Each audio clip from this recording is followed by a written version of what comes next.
Hey guys, it's Solstice Sims here today with the long-awaited hair editing tutorial. Although I'm not entirely sure that I would call it a tutorial as more as like a walkthrough. I'm just gonna be talking you through like what I'm doing. One of the reasons I didn't really want to make this tutorial is because of how unorganized my hair editing process really is. It's kind of just, all over the place. I paint whatever I want to paint. I choose whatever colors I really want to color. So that's why I was a little worried about uploading this because of that. Regardless though, I am going to just walk you guys through what I'm doing on the screen. And that's about it. If you have questions, you can of course ask down below, but let's get started. So of course I'm going to make a new layer in Procreate, and then I'm going to go into my hair brushes. I use Sandra's hair brushes, and I'll link those down in the description below, but if I'm being entirely honest with you, those brushes kind of carry everything. So to find the color that I want to paint over the hair with, because I don't usually like my hair to be super flat shaded, I take the highlight color and I move it up a little bit in the color wheel, and then I start messing around to figure out the exact shade that I want to use. And once I do find that shade that I like, I just start going for it. I start drawing over the hair. And what I usually recommend is starting with like a mid-tone a little bit, because we're gonna add like the depth and the highlights later. This just gets you like a good baseline down, a good foundation down for the hair. You want to try to eliminate all those harsh edges of the Sims hair. You can see between each stroke of hair, strand of hair, there's like the hard edges, and I try to do my best to smooth those out and hide those so you can't see them at all. I want my hair to look soft and realistic, and as you see now, I'm starting to put in some deeper shades, which I color picked from the darker parts of the hair. So for the darker parts, I usually am just taking the color that's already in the hair and then applying it in a very ununiform fashion. And I will switch between going to dark and light, just in a way that looks, natural to me. I kind of work things out as I go along, and I usually leave the ends of the hair till last. I don't know why, this is just a habit I do. So I go as far down as I can, and then I work out the smaller details later. Of course, this is one of those trust the processes sort of thing. And now you see we're starting to get this buildup of tones in a more like natural pattern. It's still very choppy, but it's okay. It'll be fixed later. Again, trust the process. It'll get there.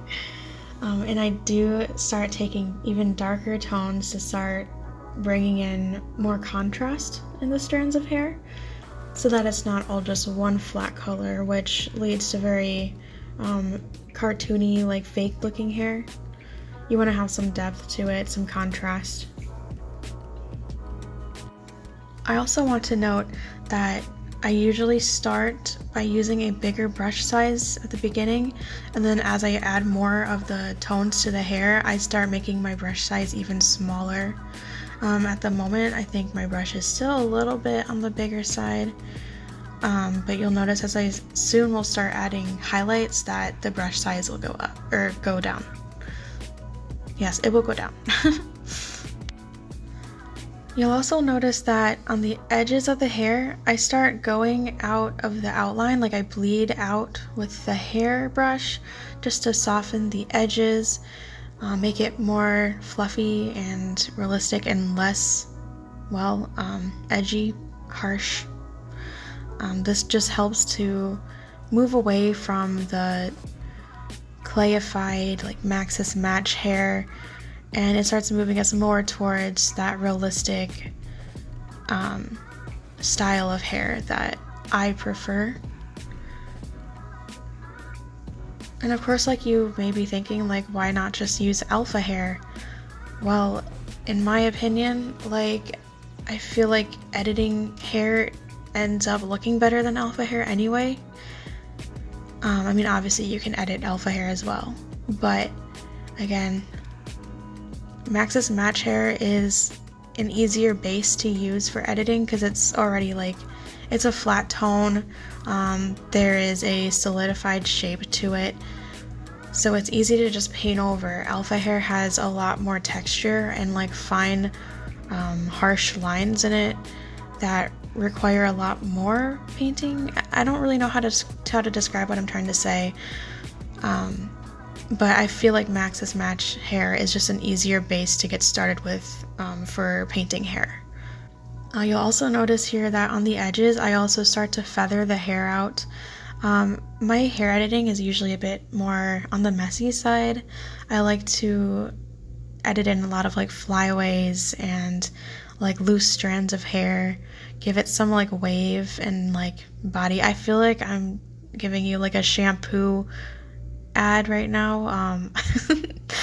It's not my goal. I just mean, like, you know, you see there's like the hair, it's curling outwards. It's more organic looking than the little squiggly lines that Maxis Match Hair usually has.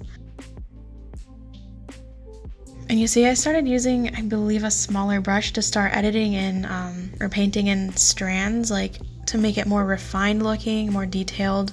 This is when it actually starts coming together a little better and blending more. I try to leave some gaps because, like, if you look at how hair falls on people naturally, especially long hair, you'll see that there's like some shadowy lines in between some of the strands where like the hair is like resting on top of other hair. Honestly, I am not like using a reference or like doing it perfectly or anything. I just kind of go for it and hope for the best. Which is pretty much all this hair tutorial is gonna be telling you to do. But I hope that like you seeing me like paint the hair as I'm painting it will help, you know, make the process make sense.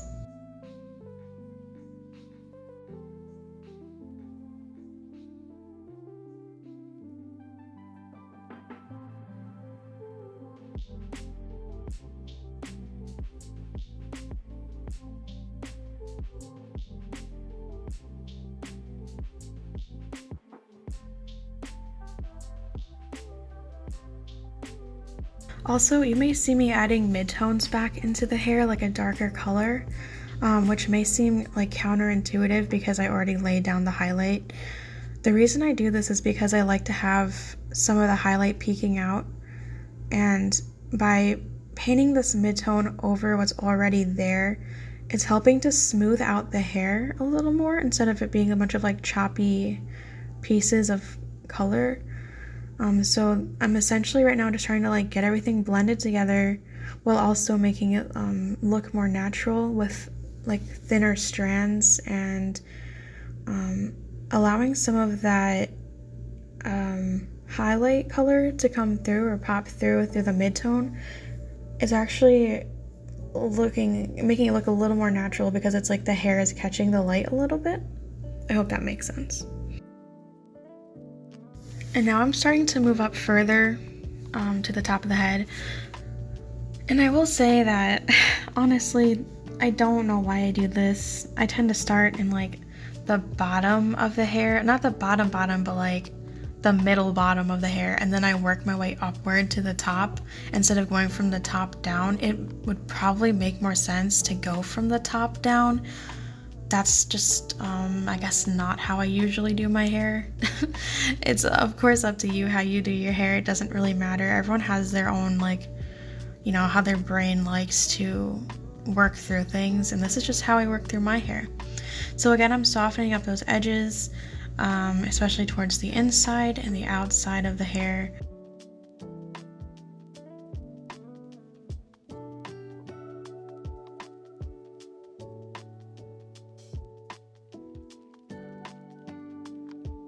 Right now I'm adding some highlights in to make a band of shine in her hair.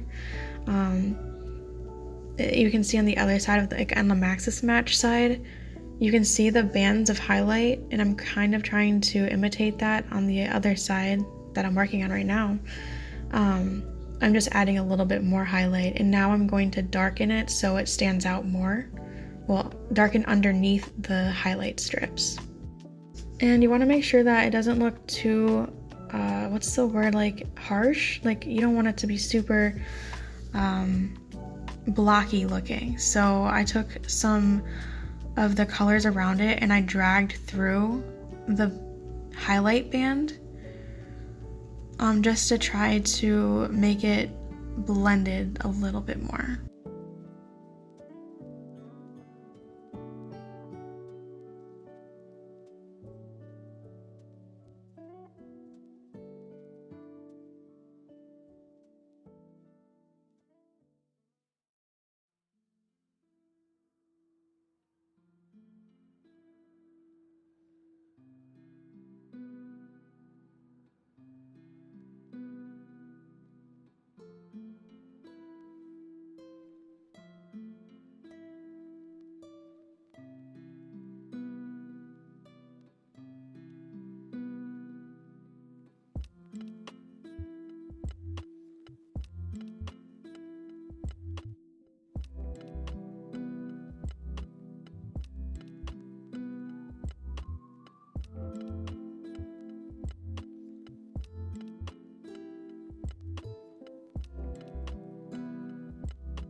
So we're gonna add highlights later. I'm going to move up onto the top part of the head, which is my least favorite part to do actually.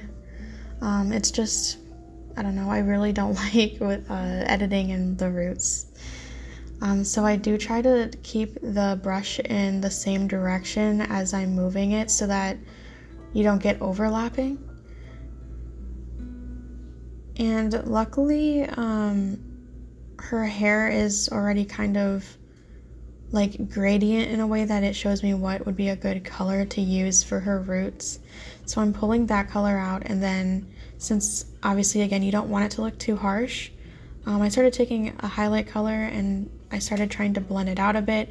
I'm also trying to match the naturally occurring highlights that are in the hair that I chose to use.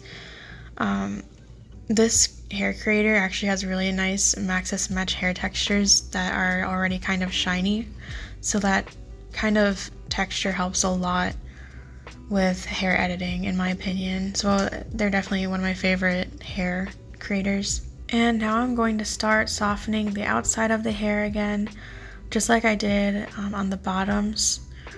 When you look at someone's hair like in real life, there's not just a straight line. You can see that it's fluffy and there's some translucency to it. Right now this does look a little bit harsh, but I'm going to start going in a moment right now. Yes. And I'm going to start blending it out more. Of course, you don't want to completely cover up that shine, but you're going to want to take the brush and start blending it out and then making like strands go through it, like little tiny hair strands go through it, just to make it, I guess, softer and again not looking like a chunk of orange on her head. And now I'm going back into the actual hair itself to start breaking up the large chunk of hair and make it look more like there's more depth to it, like on the bottom, because the hair is not just going to be like a flat, like two-toned mass, you want to start breaking it up by adding some like shadows to it, which is what I'm doing right now with a smaller sized brush. I'm still using the same hairbrush, by the way. I've not yet changed the brush at all. When you're doing stuff like this, you do want to be careful to not overlap your brush strokes, or else especially with hair brushes, because it makes it look kind of chunky and weird. So if you do accidentally like cross over another brush stroke and it's noticeable, I recommend just undoing it and or painting over it, I guess. Otherwise it kind of creates an anomaly that is distracting. It draws the eye to it. When working with these like smaller strokes and just like certain parts of the hair, I always recommend turning the canvas so that you don't have to like twist your hand in a weird way. And it also helps to create a more smooth brush flow so that you're not getting weird angles on the brush or forcing the brush to go in the wrong direction. It always works better to be drawing the hair down towards you. And right now I'm taking like a lighter highlight color and a very small brush size, and I'm adding little hair strands into the bottom part of the hair. Again, this helps to soften the hair and make it look more realistic while also blending it together a little. And I'm doing the same thing to the top of the hair. If you noticed before, the roots of the hair looked a little bit too like monochromatic, like the same color of hair. That's not the correct word. The roots looked too blocky of that dark brown, so I had to break it up by adding in the lighter colors. And right now I am adding a very light color to the edges of the hair to show that the sun or the light is shining through the hair. If you look at pictures of people in real life, you can usually tell that the light shines through their hair and turns it a lighter color than what it is. This is usually a light dependent sort of shade that you want to go for, whether that's white or gold or purple. Like it just depends on like the lighting in the picture. When it comes to like the ear and the shoulder where you're painting over something, it's okay to paint over the line onto the shoulder or the ear. Just you can erase it later. I usually do it at the end. And now I'm taking a smaller size of the brush with that same light color, and I'm adding those flyaways that I was talking about earlier. I just think that adding these, it just adds something really pretty and soft to the picture. Oh my gosh, like take a shot every time I say soft, dude. And at long last, I'm finally doing the ends of the hair. For this, I switched to a different hairbrush that has a sharper edge to it, just to make the ends more, I guess, uniform. I still like to kind of keep a little bit of cartoonish look to the hair, but using this brush, which again, if I can find it, I'll link it below. It has like a nice point and curve to it, and so that's what I like to use for the ends of the hair. So I'm just trying to eliminate those weird angles that the Maxis Match hair has. I'm trying to make it look more not unnatural. And now I'm going to switch back to the hairbrush, the Sandra hairbrush I was using, and I'm going to start adding like smaller details into the bottom of the hair to make it match like what's above. And I just color pick from the existing hair colors at this point.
Here I am again fussing over this middle part of the hair. I didn't think it looked smooth enough, so I just started adding more strokes in it to try to make it look better.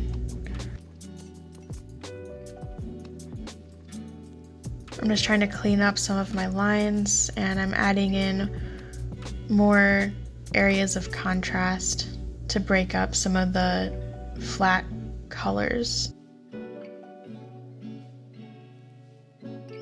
I'm basically defining the shape of the hair now, like the curls, by using those dark, shadowy contrast parts.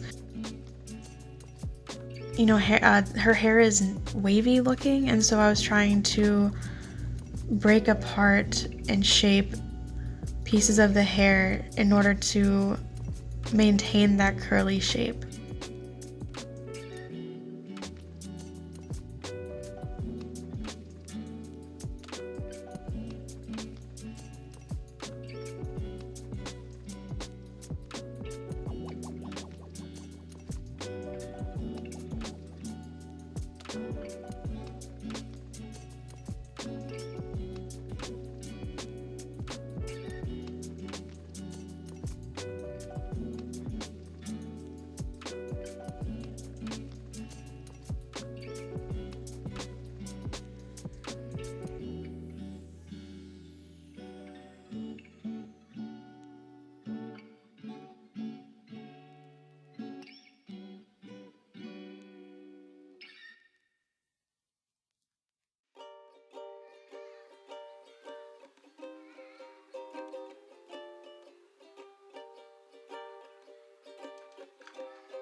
And here I am, making the hair look more messy because, well, I like messy hair. And I just do that with a small sized brush, again, a very small size. And I'm going to add those looser edges to the inside, add some highlight to make the strands pop. And I think honestly, adding highlights is probably my favorite part. I just feel like the hair just looks a lot better once you add the highlights in.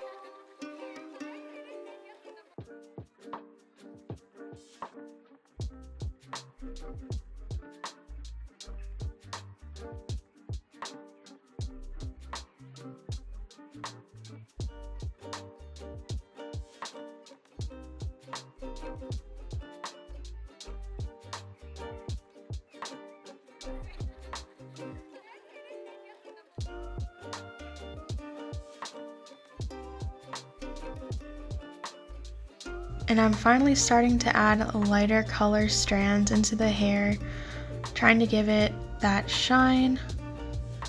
And I'm also erasing where I overlapped in places I should not have overlapped, like I mentioned earlier, the ear and the shoulder. So just erasing that out. I still need to erase the ear, but that will be done later. I also find that by adding little hair strands on the outside of the hair where the white is, it helps break up the white to make it look a little bit less harsh.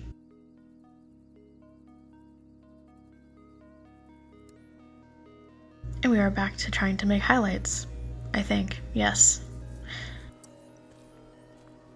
And for this, I'm just trying to follow the path that I already set up for myself with the rest of the hair. I start with a lower toned highlight, and then I'll make a higher toned highlight later. But at the moment, you don't want it to be like super harsh, or then it just kind of looks streaky. And again, since her hair is supposed to be like wavy and a little bit curly, I'm a little bit looser with my brush strokes. They're not as uniform. Some of them curl out over other pieces of hair. In this way, it's more realistic. I'm now adding the highlights to the top of the hair. Again, trying to stay uniform with the other strokes. If you saw, I accidentally crossed my brush strokes, which is why I undid it and then had to redo it. And now I'm going in with an even smaller brush in even lighter color to start adding even brighter highlights. And this, again, will contribute to the overall shininess of the hair.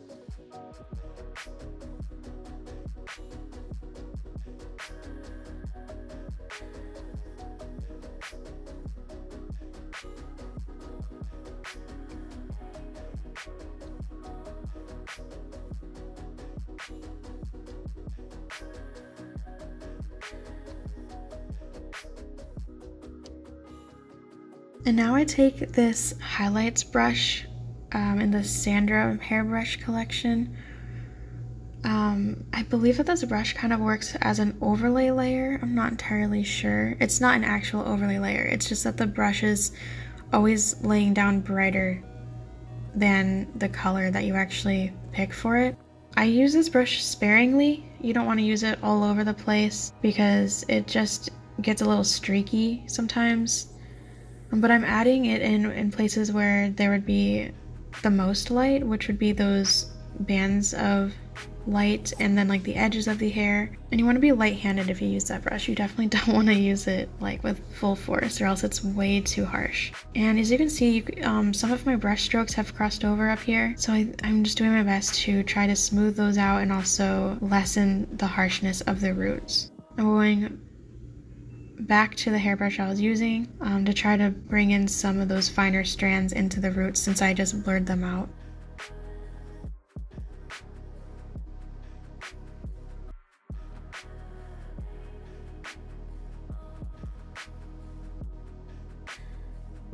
Now I'm trying to blend out those highlights again on top. I just thought again that they looked too chunky.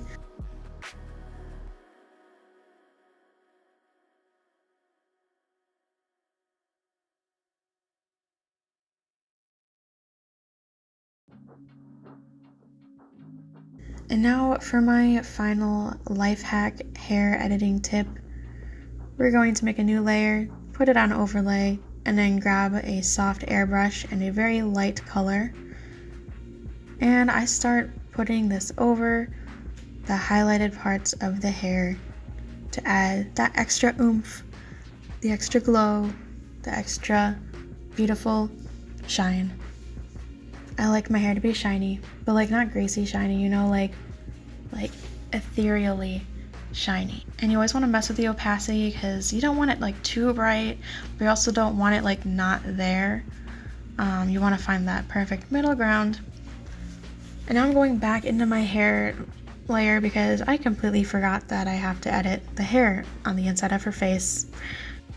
And you can also see that it took me a few tries to figure out exactly how I wanted to stroke the line. And when I'm going into like this part of the hair, I vary the brush strokes so they're not all the same size. And I also try to vary the color a little bit. And once I put a line or a strand of hair down, I usually take a smaller brush in a lighter color and try to add some strands onto it. Just so that it's not looking like it's this like a singular color.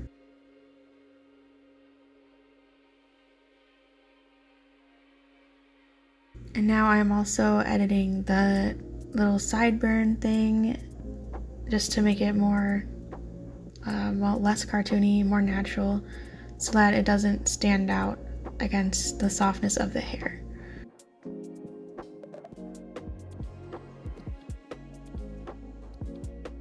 And I'm finally erasing the ear hair. And since I'm OCD, now I have to go through and completely do the ends again.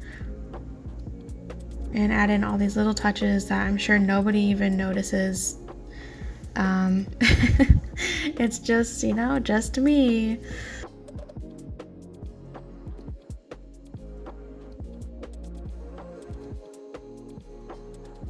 So as you can see, the right side of the hair, you know, the edited side of the hair, it looks a lot better than just the plain Maxis Match hair on the left side.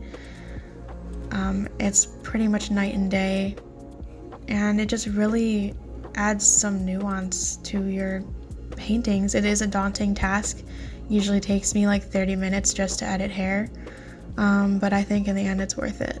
And here I'll just break everything down for you. I'll lay down a base color stroke of hair, and then we're going to move up in the color wheel a little bit, grab a smaller sized brush and just start following the curves of that brush stroke. And this is basically how you'll make hair if you need to like edit a ponytail or like have it like swooshing in the wind gloriously.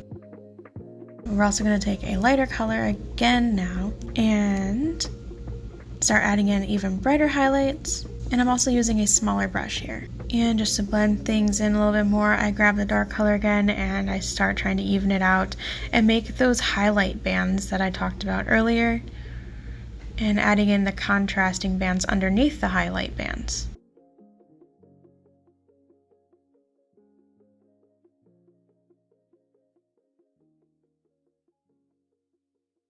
And then I start blending in the other hair with those bands.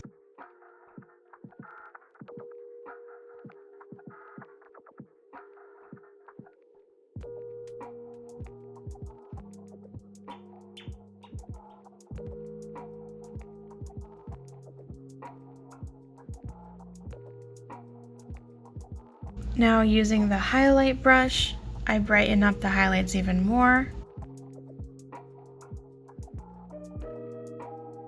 And now I'm adding that overlay glow layer onto the strongest points of light in the hair.